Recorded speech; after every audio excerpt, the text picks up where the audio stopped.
Welcome back to another edition of the Gabagools Podcast, episode I think 82. We're back at it again, fresh off the Bears loss last night. Heartbreaker, obviously. We're just gonna rip off the Band-Aid right away, obviously, with that one. But how we feeling, Dan, other than licking some wounds? Yeah, I mean, this close, right? Right there. I actually felt like right there at the end, dare I say, I thought we were actually going to win it. And for a Bears fan to have that feeling of like, oh, Yeah. holy shit, I think we're actually going to win this game. Um, Boy, it would have been great, right? In the AFC, you got the 1 and the 2, Denver and New England. Could have, and I feel like almost should have been the 1 and the 2 in the NFC, but was a great game. I can't fault us for it was a great game. We'll get into it. Yeah, we'll get into Oh it in a no, little bit. Obviously, we got a cat on the screen. No cat worries. on screen, Well, cats like to make catwalk, on podcasts, special guest. doing their hot catwalk. Anyway, it's been cold in Chicago too, and that kind of leads Oh, into like the game. Obviously, today really cold. Went out there this morning to shovel up the driveway because I obviously like our HOA just decides not to send somebody out. I had to find out what the qualifications for us to get the snow removal that we pay for out there, but that's besides the point. It's cold. Got to be glad you're not working today, right? yes, but I will say I looked ahead this week, and this week is supposed to be pretty cold too. I know tomorrow I think the high is only like 20, so and then I think it dips back down even lower than that towards the end of the week. So not really looking forward to making my deliveries this week, but I guess we have to grind. We have to push through, right? Gotta layer up Under Armour, long underwear. Um, that's all I can do. Yeah, absolutely. All right, let's rip it off. Let's do the Band-Aid first. We're gonna jump into the Bears to lead us off since I think that game will be our longer talking point anyway. Uh, you know, Bears lose 20-17. Caleb had another miracle throw, which we didn't film last week. We had a little conflict, so we couldn't make it last week. But going back last week, obviously, Caleb had that game winner, basically against the Packers as well. The Iceman buried the Packers, which was awesome. The Iceman. And yeah, I like it. you go into this game and you think, and that was I think the cool part with this game and having an outside. I mean, obviously the Bears are like a team that I root for. Like we're in Chicago, so I'll still root for him. Caleb Williams went to USC, of course. I'm gonna like fangirl over him, but seeing him being able to kind of take out the Packers twice in a year, and then overall just seeing the ability that he has, I'm very envious of that being a Jets fan, just because it's like you get to see a great quarterback at play, and that was what happened too. Is that you had kind of Caleb unleashed in that game, and then in the second half too. Obviously, the score was not super high scoring, but you almost feel like whenever Caleb Williams has the ball, they have a chance to win. Couple missed opportunities. Obviously, they had 3 interceptions. Not going to win that. The most important one was in overtime. But yeah, let me hear your thoughts. Didn't kick the field goal on the first drive of the game. That one, I mean, even before the kick, I mean, we went out with a few people to watch some of that first half and into the second half of that game, and um, I'm thinking just kick the field goal. Don't we don't have to go for it on every fourth down, Ben. I like how aggressive he is, but sometimes it's almost similar to Dan Campbell, where it's like, God, even he's done some similar stuff where it's like sometimes you just got to take the points. I'm not going to blame the game on that. What I will Right. say is um, DJ Moore not running for that third interception. They Collinsworth I think mentioned it right there at the end of the game, and um, you got to run, man. You got to do it. You're getting paid. I don't mean to be that guy. I know it's a long game. I know it's 10 degrees out there. I'm not the one on the field. I get it, but you're the number one receiver on this team, and if you're actually running, maybe that ball at the very least isn't picked. And I mean, the Bears Right. are looking like weird. You That's your game-winning drive. That puts you in the what do they call the next round? The conference Conference championships. championship. So Yeah.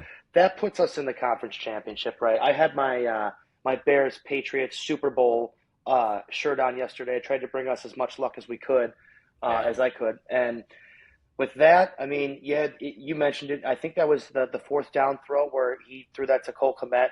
I'm calling that the fourth down miracle. Yeah. Um, You know, Incredible. it's a great throw.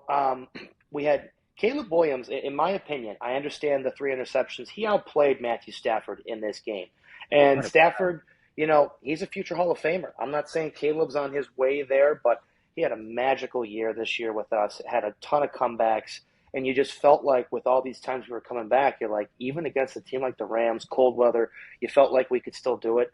And boy, were we were this close. So it stings that we weren't able to seal the deal, but um, great game. I think we punted 3 times. They punted 8. Caleb had, I think, 28 more yards through the air. We had 50 more yards as a team on the ground. You look at all the offensive stats, and you say the Bears probably won the game without looking at the score. So Yeah. that's another thing that kind of burns. But again, great game, great season, and it's encouraging to see maybe where we can go next year. I don't like anyone's chances against Seattle right now in the NFC. They just look Yeah. so fucking good. But I mean, that would have been a fun game. Yeah, absolutely. And I think one thing that Bears fans can kind of hold their hats on to is that this is year one with Ben Johnson, and essentially Yeah. I mean, it was year two with Caleb. And then it was like, you have this window with rookie quarterbacks where if you have a good one, you kind of have the ability to spend other places, obviously. So you guys can hold your hats on that one. You got at least another year. I mean, I know there's some key departures coming up this offseason that you guys will have to get out there and kind of try to work some deals, restructure some stuff on defense to bring Brisker back. Byard or whatever the safety as well. Yeah. He led with 7 interceptions this year, which is kind of crazy. But yeah, like you mentioned, Caleb Williams 7 comebacks this year. So I mean, I think obviously led the league, which was just insane to see because he always had the ability. I think it was just that the coaching really did kind of stand in the way. And this is something I've noticed too about the Bears, like in kind of their slow starts throughout like the halftime and always having to come back. It's like almost like they don't use Caleb's legs until the second half. And then also, you almost run through it, and it's like they don't let Caleb be Caleb. And I don't know if that's because last year he did try to do too much, and then threw interceptions, or maybe not even the interceptions, but like just didn't complete the a lot of 4 and outs. Where this year it was a little bit more methodical, and and he's only going to grow from here. That's the good thing. So as a Bears fan, like you guys have a quarterback, he threw like including the postseason, he threw for 4,000 yards. So I don't know if you chalk Yeah. that up or not, but better things are still to come. Obviously, off season, who knows? DJ Moore might be like getting shipped out, as a cap casualty type deal. I mean, you guys have Roma Dunze. He dropped that touchdown pass too in the first that people don't talk about too. Yeah. That was big, and I think it ended up leading to an interception, one of them at that point. But yeah, it was kind of odd though that Ben Johnson was so aggressive, and I know you can't So aggressive. the one term that I will steal from, I think it was the Chargers head coach a couple years ago. You can't beat the Chiefs by kicking field goals, and I know that kind of plays at the Rams just because of how dominant the Rams offense is, and how much do you trust your defense to go out and stop Puka Nakua, Kyron Williams, and company? But Yeah, I almost think we almost overthought that a little bit, right? Because with the yeah, weather and how cold it was, I mean, our defense did not play bad. I thought this no, game would be in the 30s or the 40s with how good the Rams offense is, and maybe it was how cold it was, but the Rams offense was not the usual high flying team. So, yeah, kick a field goal once in a while, take the points. Sometimes I think that's the message. I know you don't want to settle for field goals. Touchdowns are going to win you the games, but man, yeah. It's unfortunate, but I mean, like I said, nobody expected the Bears to make the divisional round to begin with and take out the Packers twice. Like I know a lot of people, like I think you and I both said they were going to finish with 9-8. And it was funny before that, yeah. and just talking to a lot of Bears fans before we did our predictions too. I had them at like 11-6, and that's what's funny about that they finished that. But I was like, way more like I got sucked into their negativity on it. Was like, no, they're not going to be that good. Year 2 with Caleb and stuff, but overall, tip your cap to them. Rams probably going to lose to the Seahawks, as we mentioned. But first, Yeah. we'll touch on the Patriots and Texans, and then we could talk offseason another show as well with the Bears and see where we go from here. But Yeah. Patriots dominate the Houston Texans 28-16. CJ Yeah. Stroud 4 interceptions. I'm trying to think if he had any fumbles. He didn't lose any fumbles, but 4 turnovers. Not going to win you a ball game. Drake May 3 touchdowns, 1 interception, and a nice sloppy, kind of snowy game as well. Ramondre ran all over with 70 yards, and it was kind of just an interesting game just to begin with. Keishawn Butte had a pretty awesome catch too to kind of seal the deal for them. But the Patriots, god damn it, are they gonna freaking do this again to us where we end up with a Patriot dynasty? Well, they look good this year, but I think, I mean, who have they had to play, right? They haven't, That's they're the going thing. to play. They're going to have to be the favorites going into that game, right? Because you don't have Bo Nix now, so Yeah, you got Jarrett Stidham, who again, I read this. I don't know.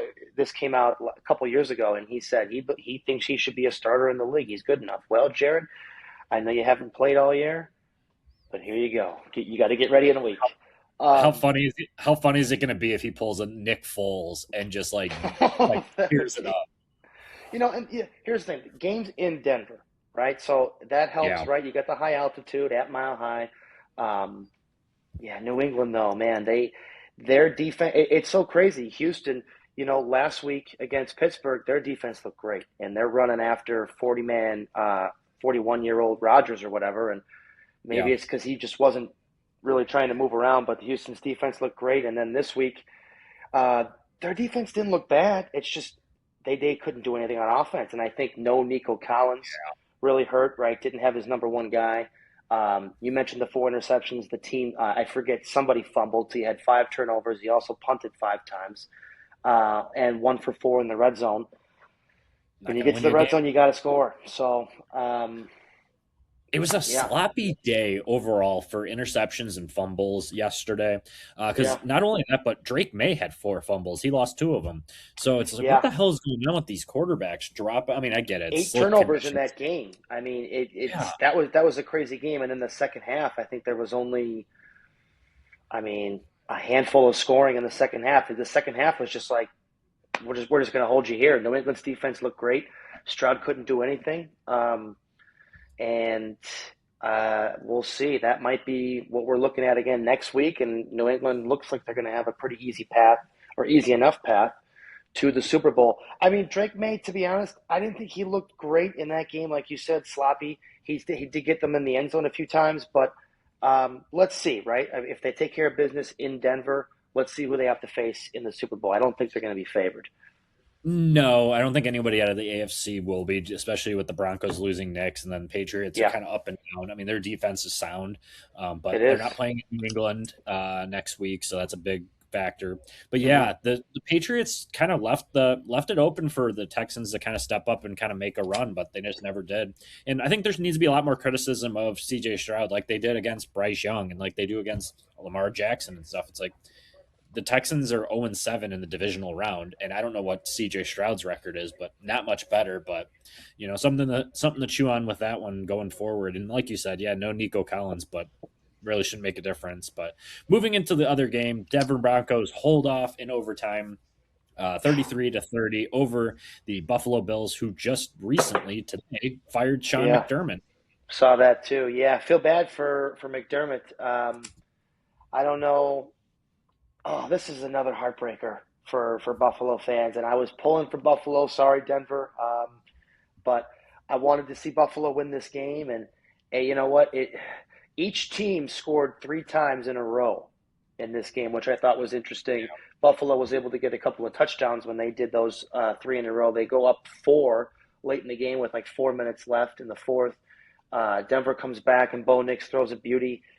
You go up 3, and then Superman, Josh himself, comes back, leads you down, pushes it to overtime. We get 2 overtime games in the AFC NFC divisional playoff games this week, and Buffalo had their chances, just like the Bears did. Right? Both of these teams had their chances, and could have been a different story. But yeah, how about Yeah, that interception though? That was I mean that was yeah, pretty wild.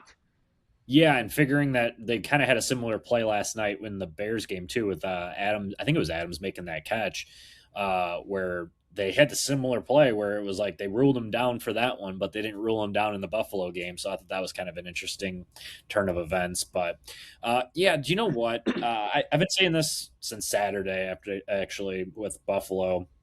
I think people are too like, especially the media, they're too nice to Josh Allen, and he is a nice guy. Everything going for Uh-oh. him, which is Uh-oh. fine. Here it comes. Here it comes. Oh, no. But here's what I'm going to say is that people are too nice to him. The media, oh, poor Josh Allen, he's crying. Oh, poor, they bring in all the players. They're all crying all over Josh Allen. It's like, okay, he's not dying for one. Two, that loss is kind of on him. He had three fumbles, lost two of them. He threw two interceptions, and we could say, oh well, who's he throwing to and stuff. You don't hear that same complaint for Lamar Jackson. They rip him a new one, say he needs to go find a job flipping burgers, whatever. Josh Allen needs the same criticism. I'm kind of tired of him being this golden boy of the NFL when he hasn't done anything. He's like 500. I think he's like 8-7 in the playoffs. He's never made it like in the last, I think, seven appearances. He's been eliminated, and he's like 0 for 7 in I think his career in overtime. And I don't know if that's just the postseason or what, but like either way, I saw that stat and I'm like, people are still too nice about Josh Allen. Like if it was any other quarterback, rip You to know what, shreds. though? He Go ahead. just to his point, he has had to go through the one guy who's been getting to the Super Bowl and winning most of them the last 5, 6 years, and that's Patrick Mahomes. And this year didn't have to go through him, right? Because Chiefs just did not have a good year, and then obviously Patty got hurt. But again, that we mentioned on the pod, that was one of the stories this year was, he doesn't have to go through Mahomes, no Burrow, no Lamar. What can you do, right? A lot of younger quarterbacks in the league in the playoffs this year, and he wasn't able to do it. He doesn't have a true number one on that team, but Shakir is solid. Kincaid had a nice game. I think Kincaid is the James guy if Cook he's had healthy. I think Yeah. James Cook had over 100 yards on the ground. So a lot of things, when you look at the stat sheet again, I think at the end of the game, a lot of things went their way. Too many turnovers. I'd have to go back. I mean, some of these. I mean, for me, if a ball gets tipped by your guy and the defense catch it, I don't put that on the quarterback. I don't know. There might have been one of those in that game, but yeah, too many turnovers, and I feel for Joshy Boy, but what I are you mean, gonna do? they barely got through the Jags too last week. I mean, that was a big thing too. Is they like Trevor? That It was a fell on great Trevor game. Lawrence. That was a great game last week too. It Yeah, essentially fell on T-Law, kind of having his turnover woes that we've seen in the past as well. But I don't know. We'll see. They fired their head coach, so we're going to see like a whole new offense. I'm assuming out of Josh Allen and company. So let's see if they continue to feed Dalton Kincaid. But yeah, on the flip side, obviously, we'll see what we kind of mentioned it already. What are we going to see out of Stidham and the Broncos? I think the Broncos defense is good enough to take them over the top, but unfortunately, the Patriots are still too good, got to in my score. opinion. Yep. They will need to score. And then the nightcap, obviously, is the 49ers and Seahawks, which I don't even know if we can call this a game. I actually fell asleep watching it on my phone because we were watching something else on the TV. So I'm like streaming on my phone, and I'm like, oh my god, this game's over.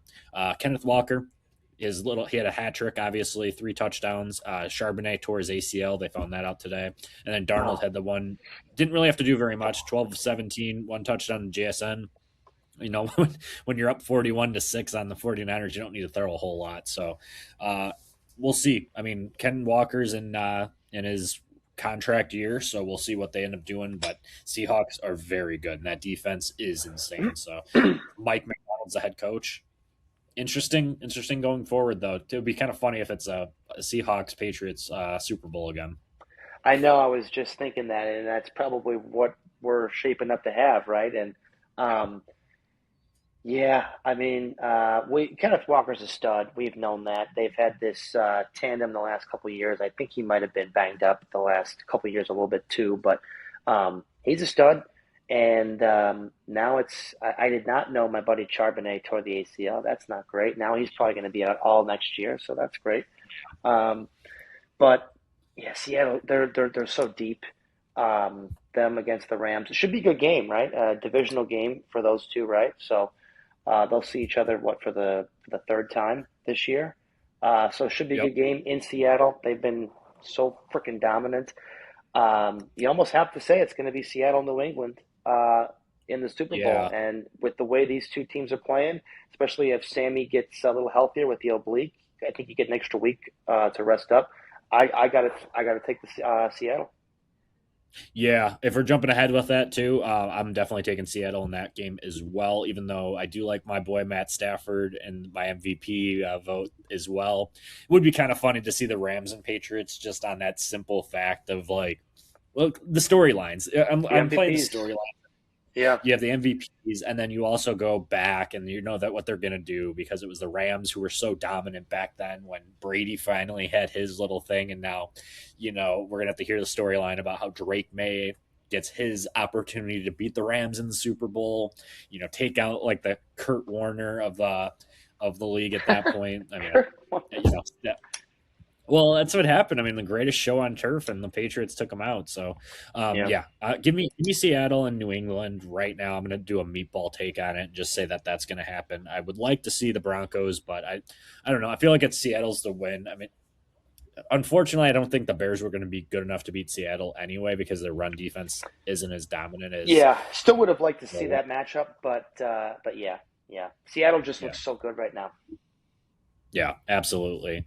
But yeah, that's the NFL. So we can kind of swap. Unless you have any closing comments for that one, we can flip over to baseball. A couple big breaking signings. Yeah, a couple of big We deals can here. start I off with your guess Cubbies. I was going to say we might as well start off with our 5-year, $175 million contract for our brand new third baseman, Alex Bregman.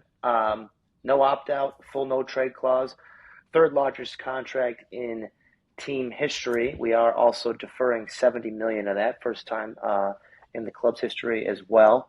I believe it's the highest AAV in club history, and you should know the two contracts that had more, that were higher up, I guess I should say, than Bregman's contract. Do we know the two? I'm going to pass it to you off the rip. What You was know them. Bregman's? They're within the Yeah, last 10 years. I'm gonna go like without even remembering what Bregman's was. I'm gonna go Hayward and Lester. Swanson. Swanson. Okay, Swanson was more. Hayward and Swanson. Yeah, we paid Jason Hayward. That worked out for us. $184 million. Holy Still got a cow, that World was at Series. least 184 too much.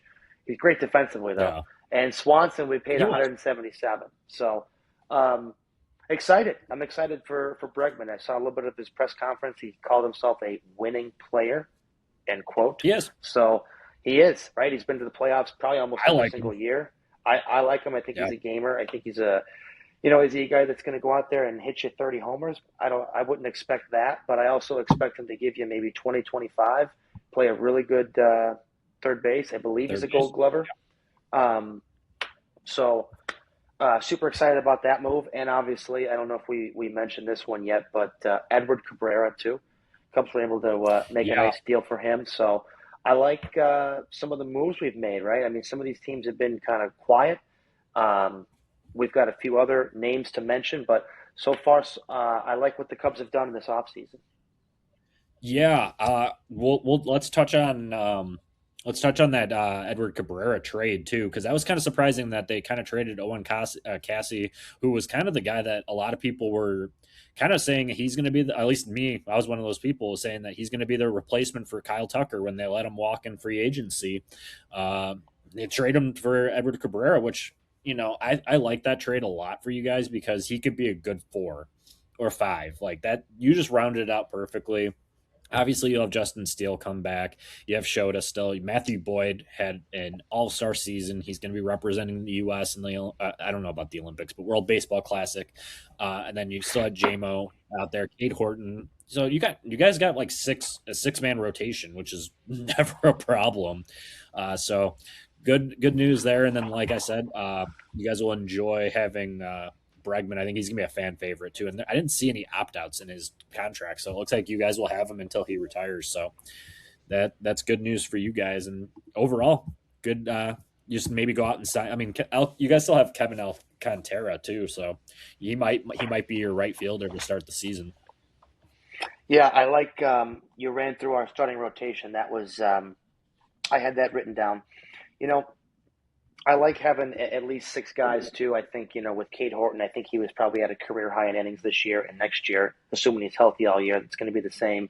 We know Steele's going to start the year on the injured list, so we could always use a little bit extra help there. And then just quickly around the diamond, I mean, on the infield, you're going to have Yeah. Bregman and Swanson. Both were in the same draft, went 1 and 2, right? Then you got Nico, Yep. assuming we don't move him at second, and Michael Bush, who ended up defensively. Actually, I feel like he was learning first base pretty well last year, and we all know he had a great year offensively. And as of right now, Yep. assuming, Suzuki moves back to right field, maybe he'll stick at DH, but you got him. You got PCA and Happ. My only question here, Suzuki, right fielder DH, I'm not worried about that. Can Ian Happ figure it out, right? We need a little bit more than 220, 230, 240. Give me a little bit something more. He's still like a top 10 left fielder, but give me a little bit something more next year, Ian. And I like our chances. Yeah, absolutely. Hit it on the head, and we'll obviously do a big preview later and see if they sign anybody else. But looking good on the north side for the Cubbies. And then let's rip the Band-Aid off on this one. Obviously, Kyle Tucker, he was a Cub. Said sayonara, went and signed with the evil empire of the West, the Dodgers. Kind of was the most predictable signing. Honestly, yeah, you could say that the Mets had a chance at him, but I mean, it's a never-ending revolving door of just who's going to go to the Dodgers, who's going to get signed. And it's kind of funny because I think they gave him like an opt-out after 2 years. I think it's like, what was it, a 4-year like annual average of like 60 million. I had to kind of laugh at that because when I looked at the opt-out after year 2, I think it's year 2, if Betts and Freddie are like, hey, we're done, we're aged out, which I don't think they're going to do. But if they do, he could go leave and go find another team to hop on with. So I thought that was interesting. But yeah, unfortunately, is he going to leave? Are you're gonna opt out of a? I mean, I don't know. Do we know if there's any deferrals? They're deferring all their contracts. Do we know anything about that or no? Let me pull it up real quick while we chat, and we just keep it going. And I think I heard that the Mets had offered him like 55 a year, right? So it's like, you're getting these offers of we were hearing, we also heard that Toronto offered him, was it a 9 or 10-year deal worth, I think, north of 300 million. So, he had some solid offers out there. He didn't have the 400 or 500 million that people were talking about beginning of this year with us. Yeah, and that's kind of why I want to bring it up too. So here's the details. This is from Jeff Passan on Twitter. 4 years, 240 guaranteed, opt-outs after years 2 and 3, 64 million signing bonus, 30 million deferred, and then 57.1 a year in net value. But I mean, you're living in LA. Wow. Most of that's going to get taxed anyway. But nevertheless, he's got signed. The only reason I'm even saying that with the opt-outs is he can go get more money. We've seen Machado kind of re-up his contract and do the same. We've seen Bryce Harper do it. Like I said, I mean, Freddie's not going to play forever. Mookie's not going to play forever. Is it nice still playing in LA? Absolutely. You can go win another championship this year, realistically. Who knows? But unfortunately, the rich get richer out there. Yeah, and the thing is he didn't get his $400 million contract this year, but you know what? He's probably going to play those 4 years, get that 240, and then he's going to get paid another 150 or more when he's done with that. So you're going to be at about 400 right there. So it's a win-win. Exactly. And then swapping over to another kind of surprising team, I didn't think he was going to sign there, was Bo Bichette going to the How about that one? Mets. Phillies. That was head scratching. Or no, Mets. Yeah. What? It was the Mets. Yeah, I was going to say, wait. You're right. Wrong team. Yeah, that was 3-year, 126. So that one's money, obviously. And I think Steve Cohen was probably just pissed he missed out on Tucker. So he's like, you get here, Bo. Kind of just head scratching just because they had so many options and they could trade him, obviously. But Jorge Polanco is playing first now. They just traded for Marcus Semien to play second. You already had Lindor playing shortstop, and obviously Brett Beatty kind of wasn't the answer. Mark Vientos, same thing. Ronnie Mercusio, a lot of just prospect guys that we all love and know weren't the guys. Obviously, you're going to take Bo and play him there, or maybe Bo plays outfield. I don't know. They could play him anywhere, but I don't know. It was an okay signing. I think anytime you could sign a big name like Bo Bichette, I think it's going to help, and he's a good player, but I don't think that's going to fix the Mets problems by any means.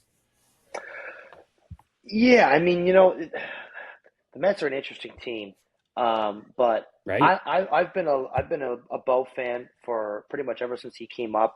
He's as long as he doesn't get injured, he's going to be up there for the most hits by anybody in the league. So I mean, he's a guy that just about every year you look up and he's going to be right around 200 hits. So very valuable there, and especially in an era where the average is seemingly going lower.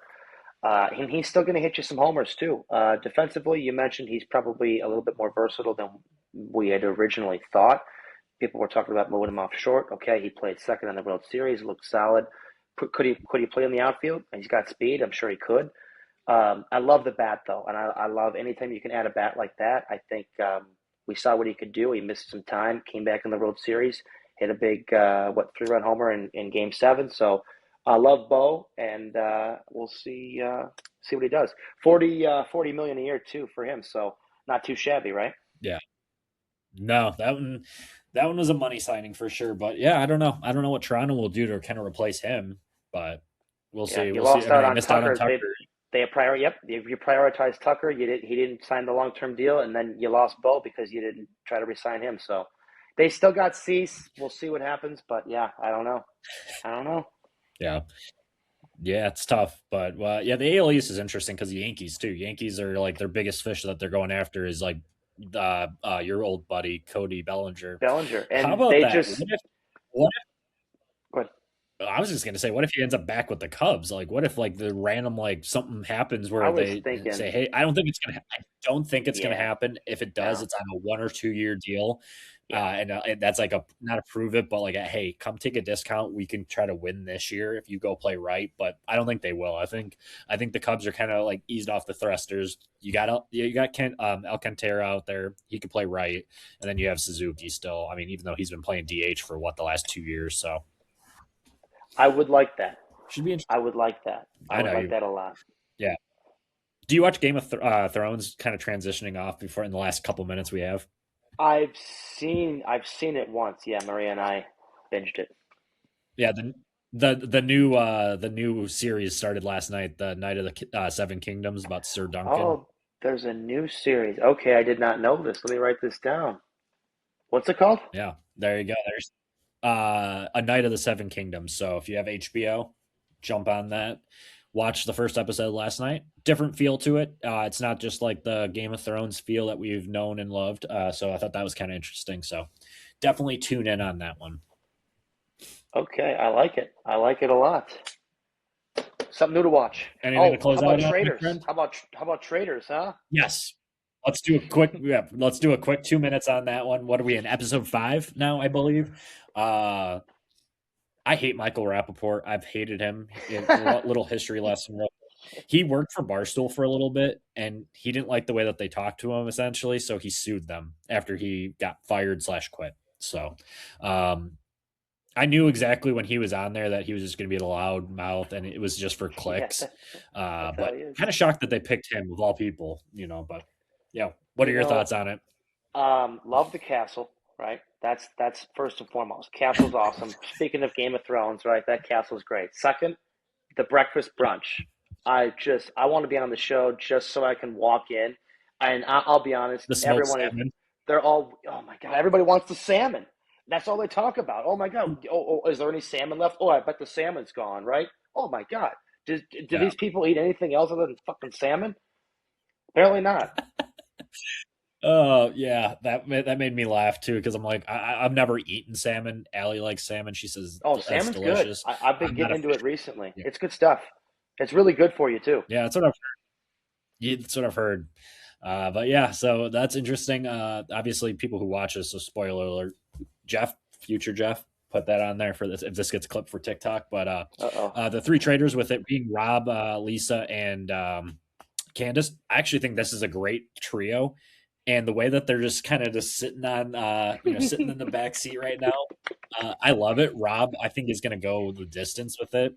That's my little prediction. And then obviously we have to close out with the fact that the cliffhanger that they left us on, that Colton's going after Lisa next, but I think they still go after Rob first, and then maybe they can kind of work around with Colt, getting Colton out. You know what? Monet, right, was kind of sniffing on Lisa a little bit, and then he's out. And Candace, the first couple nights, she almost slipped up with something too. So, you got a couple of cracks here. I don't know if everyone's been paying attention, but you got Maria and I's favorite, I think, is Yam Yam or Jam Jam or whatever his name is. And also too, I just want to mention all the outfits. I think you must be told on this show that you can't just wear a regular t-shirt and jeans. You need to wear something so over the top, flamboyant that nobody else would ever wear ever. And I think that's also why I like this show, because every time someone walks in, Candace too, she's worn 3 different outfits, and I'm like, she looks like a stewardess, and she's like a housewife. I'm like, wait, what's going on here? Lisa, the other housewife, my goodness, some of the things some of these people wear, I'm like, man, you know what? We are in different weight classes here. Island too. Yeah. Mara's outfit, her accent too. That Ireland accent. Oh my god. Is it Scottish or Irish? I don't know what the hell she's saying, dude. Oh, is it Scottish? Maybe it is. Either way. Hey, I don't know. I'm not cultured enough to know, but we'll close out with that one. We'll come back next week with a little bit of Traders review again, and then obviously the conference championship. So we'll see you then. Yeah, it's 7:00 tonight, right?